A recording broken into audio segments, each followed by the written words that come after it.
let's take a deep breath.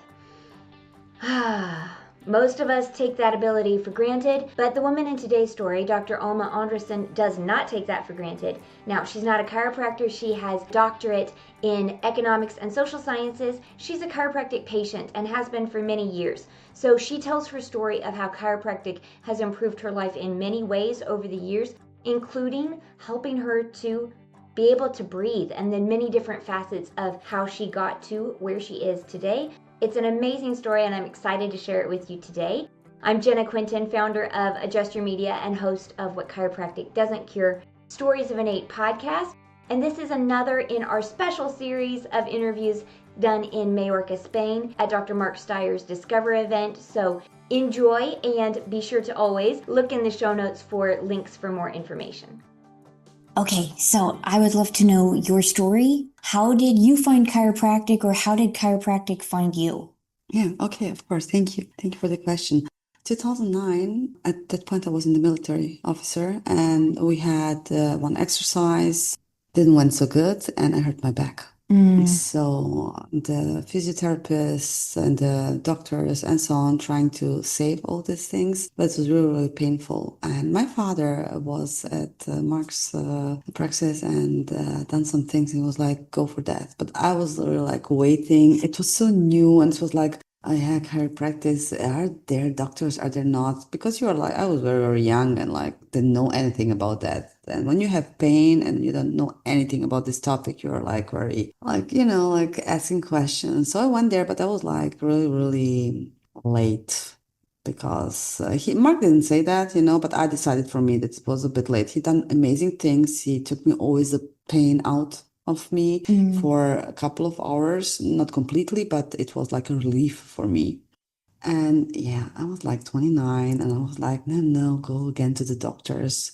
So I went again to the doctors. It was very painful, my experience with them, but at some point they were like, we have to do something about that. So I went to the hospital and done the things they have to do with my back, and had rehab after that. And at some point I was like, okay, this chiropractic thing was really good. Yeah. So I start going there very often, and I liked it. And yeah, since 2009, I have to say a lot of break in between, because I was somewhere in the world, or I was like feeling good, till the point came that it's not about to go there when you're feeling not feeling good. It's the point to go there when you're also feeling good, or you think you feel good. Just avoid some things that would be later the reason to go there. So now I'm like, since a lot of years, like doing it every couple of weeks, sometimes twice a week, sometimes one in a month. Yeah, that's my story. Yeah. Beautiful. So I imagine with that injury, was there also some emotional, mental things that happened with just the physical injury? Because I can imagine that would feel maybe kind of helpless to be like, am I going to? It was because it was my lower back. And I was at the military at that point. I was really good trained, and I was even like being in preparation for my first marathon. Okay. So I was really fit, like running, and I was fast, and I was good, and everything was just fine. And then from one moment to another, you go to the hospital because your back hurts so bad, and the doctor is there and say like, well, if you can, then please move to your parents because you're living by yourself, because in 10 days you're not going to be able to do anything. Wow. Yeah. And you're like, what are you talking about? And it happened that way. And I was mentally very strong at that point, but you're still having like these thoughts like, okay, I only know like a lot of really bad stories about people with hurting their back and not coming back again in the life in the way. Like they're like for the rest of their life, back patient. And you can do this, you shouldn't do that, please don't do this. So I was like struggling with these things, but I have to say, I was very young and I was like, it's going to go good. Everything's going to be fine. And I had such a bad pain that I didn't even occupy myself so much with this, what's going to be, It was like, just take this pain off of me. But the topic that really was really bad for me was this, am I going to stay back patient for my whole life? Right. Yeah, that was bad. Yeah. So then were you able to go back to activities that you loved? Fully. Yes. fully. There was this one thing, like as they get me to the hospital to do the surgery on my back, a really good old doctor came and he was like, "Don't worry, this is like a just normal thing that we do here. I only once did a mistake and I was very young, and my supervisor didn't do a good job, so I injured someone so he couldn't walk anymore." And I was on a such high pain level at that moment that I was even like, "I don't care, just take this pain away." That was my conscious like talking.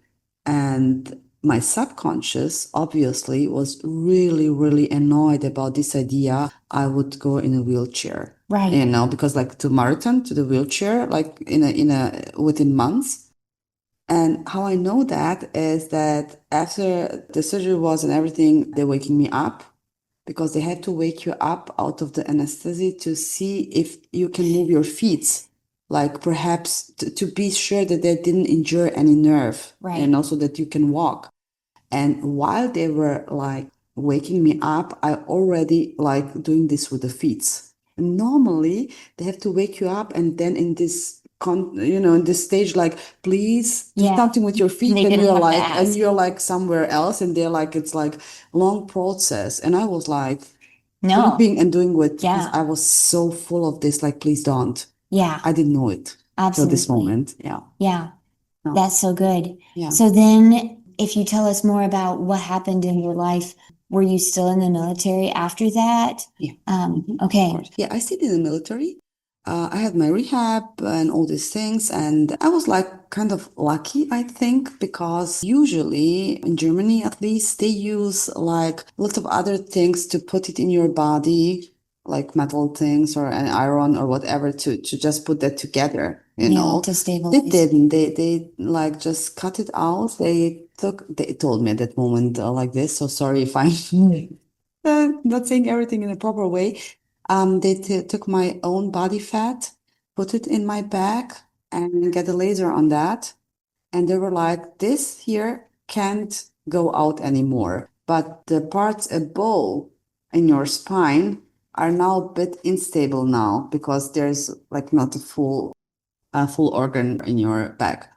And I was like, okay, I got it. And one doctor said to me, like, if you take your time and focus on that you get good muscles in your belly and good muscles on your back, you will have a wonderful life without any pain.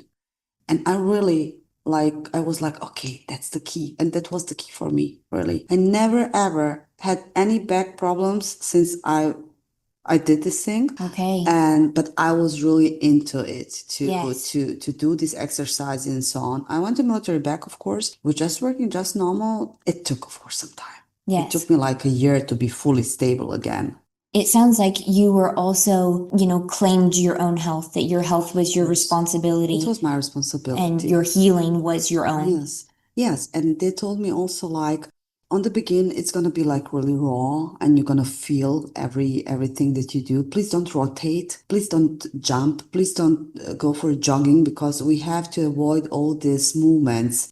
And later on, when your muscles are again like they're where they should be, you can do everything, you do it in the right way. So I knew at that moment, no one's going to help me. It's me responsible for my body. If I don't do it, no one's going to do it. And at some point, one doctor said, no, physiotherapist, he said, please don't do this with your body when you have pain, because that's not right. So I was like prima ballerina, like walking like that, still have this thing.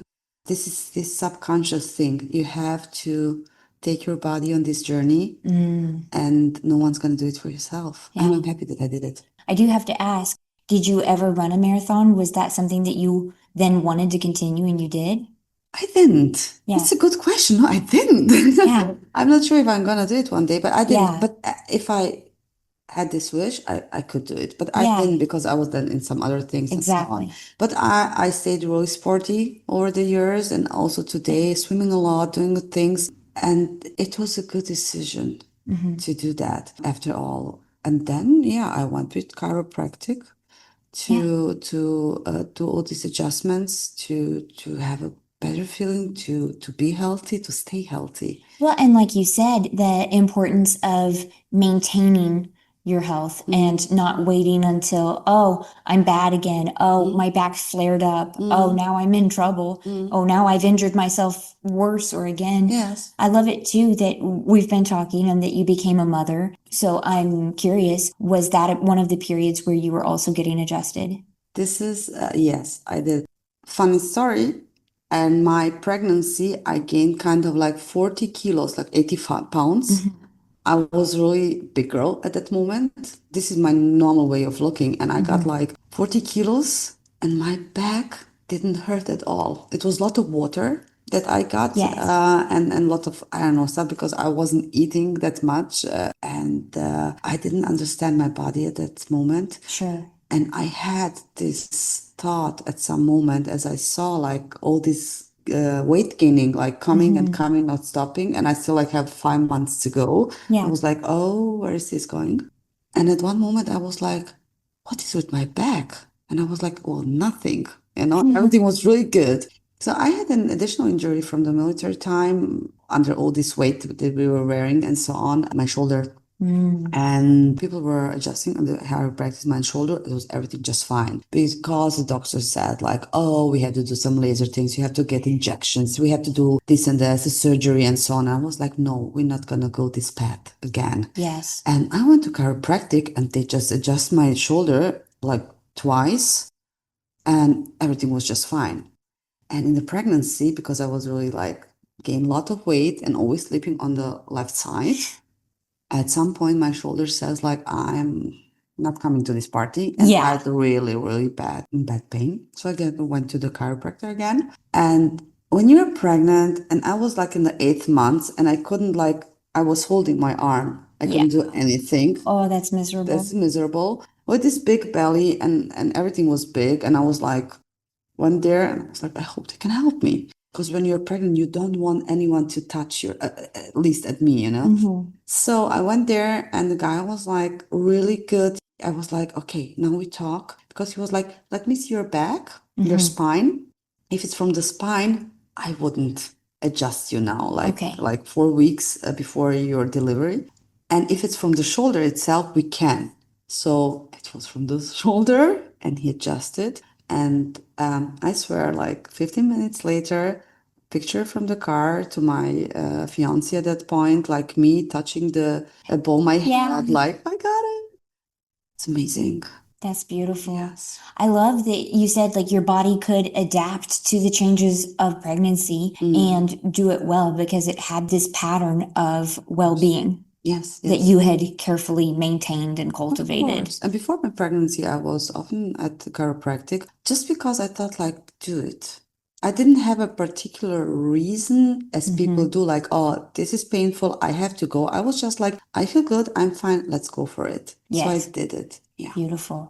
Well, I want to know a little bit more about your connection with Discover and Dr. Mark Styers. You've been to a Discover event before? Yes, last year in October, and this is my second time. Well, it's a really amazing story because like 2 times here with similar people, some of us were last year also here, but fully 2 different experiences for me. Okay. Yes. The first time last year in October, I was since 2020, like for 4.5 years, struggling with some health issues that none of the doctors could say what happened. I stood up one morning. I have to say, like, I had like a really, really stressful life. I didn't go to chiropractic for, I think, like 2 years or something like that, like doing a lot of business, doing a lot of other things. And of course, the child was there. It's another way of having stress. But I had this feeling because I'm so dynamic and, so full like of energy. I was like, yeah, I'm doing fine. I'm doing fine. I'm doing fine. But I didn't. And I think, I'm not sure, but this pregnancy with this 40 kilos was also very challenging for me. But I just like went through it. Like it's a part of life. What should happen? Then I turned 40, oh no, a couple months before my 40th birthday, like on the lockdown day of the pandemic in Hamburg, where I'm living in Germany.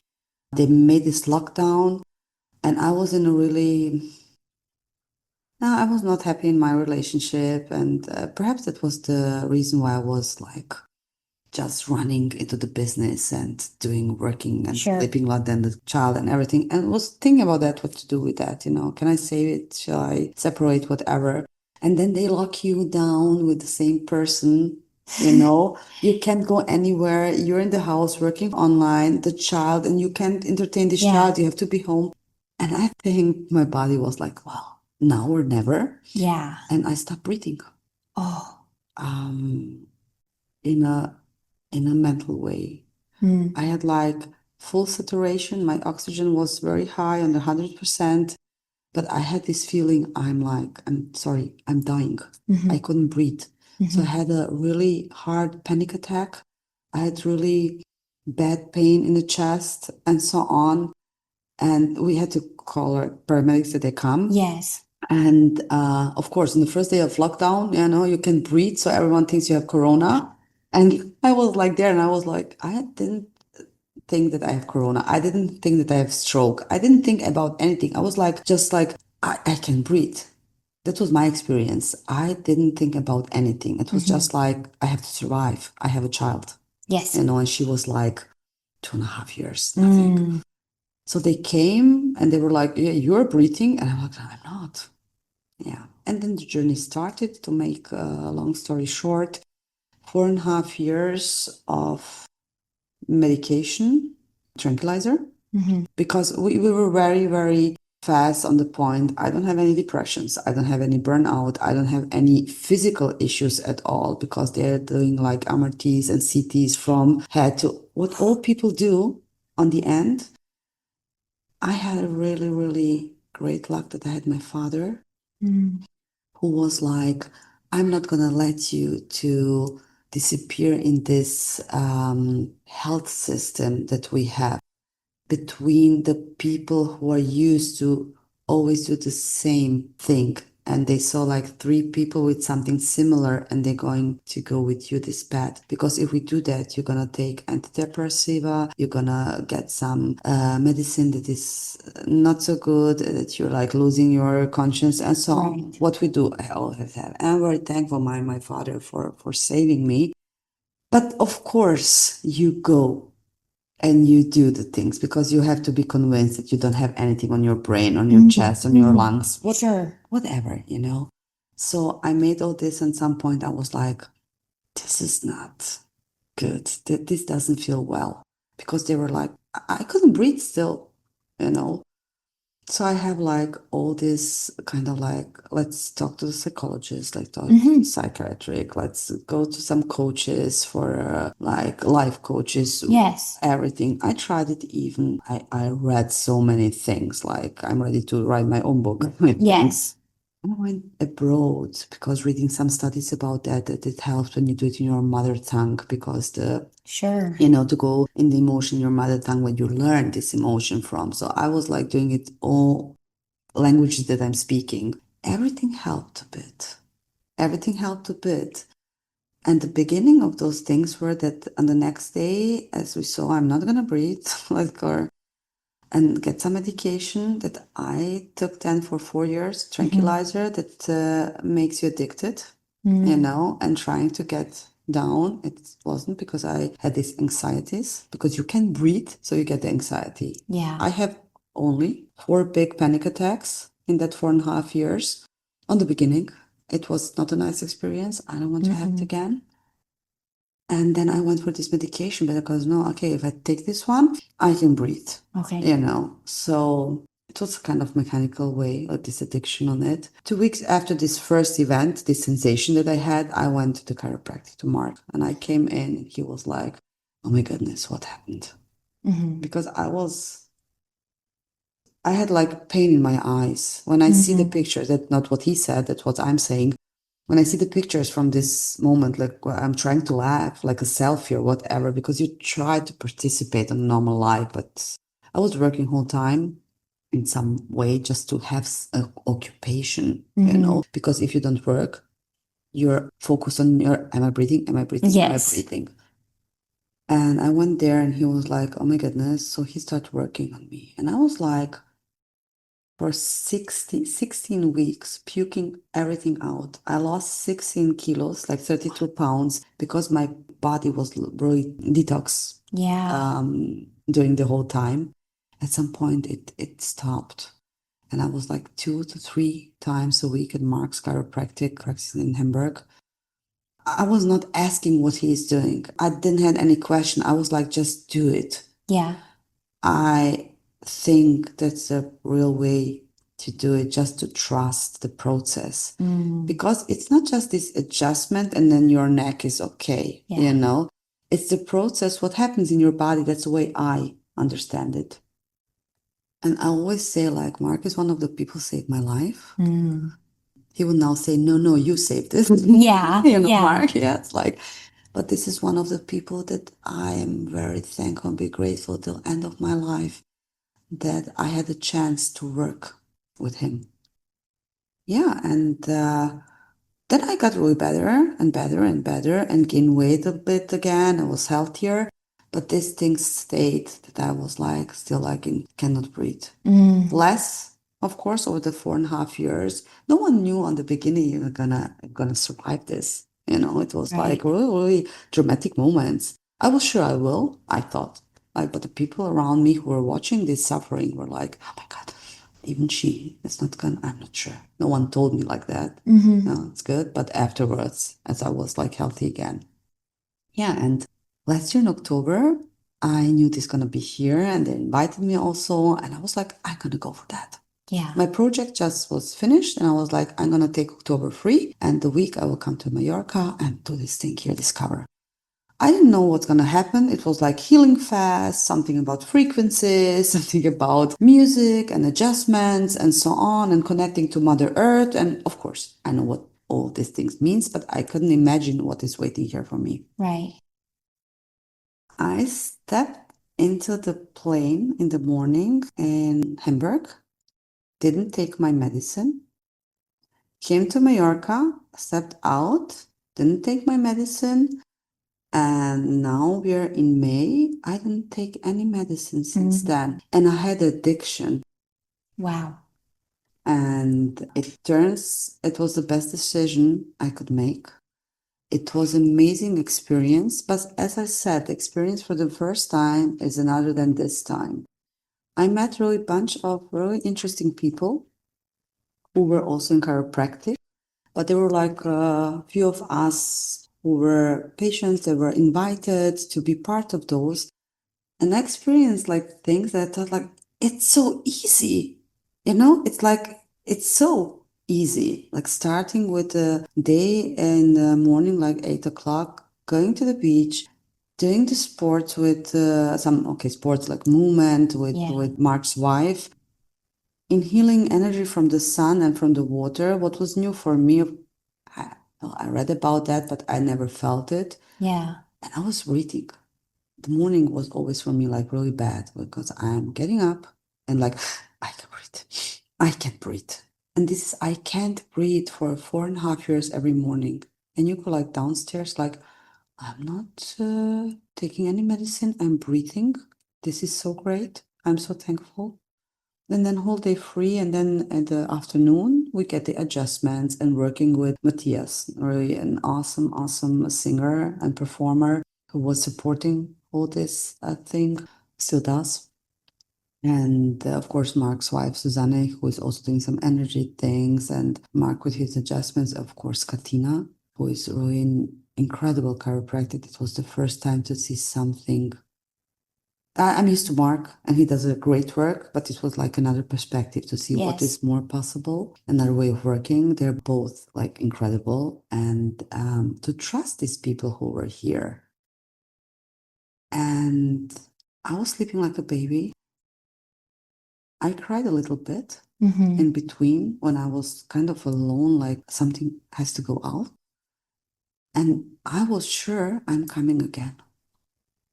And to come to this question that you all already asked, the way it is now, it's for me just another experience. This time I came here like, I'm breathing, I'm fine, I'm healthy, I feel good.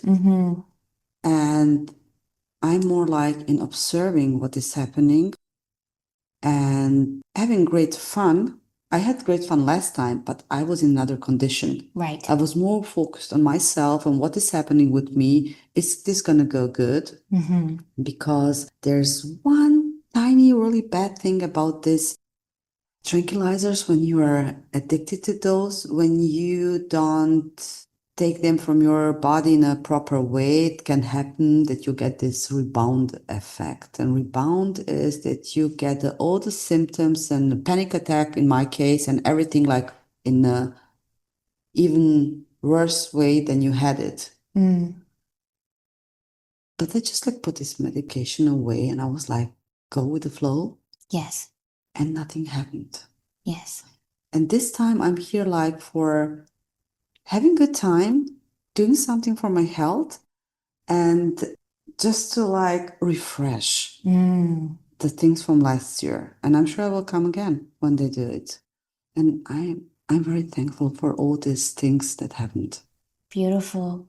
I think, like you said, that level of going from surviving to one level up, and now to see you so many levels higher of thriving. Yes, yes, it is. It's, as I said, I'm observing what is happening and observing myself, observing other people. And then I see some people in pain, not in a physical way, in a mental pain. You see it in their eyes, the way they're talking, the topics that they are talking about. And I'm like, oh my goodness, this is you half year ago.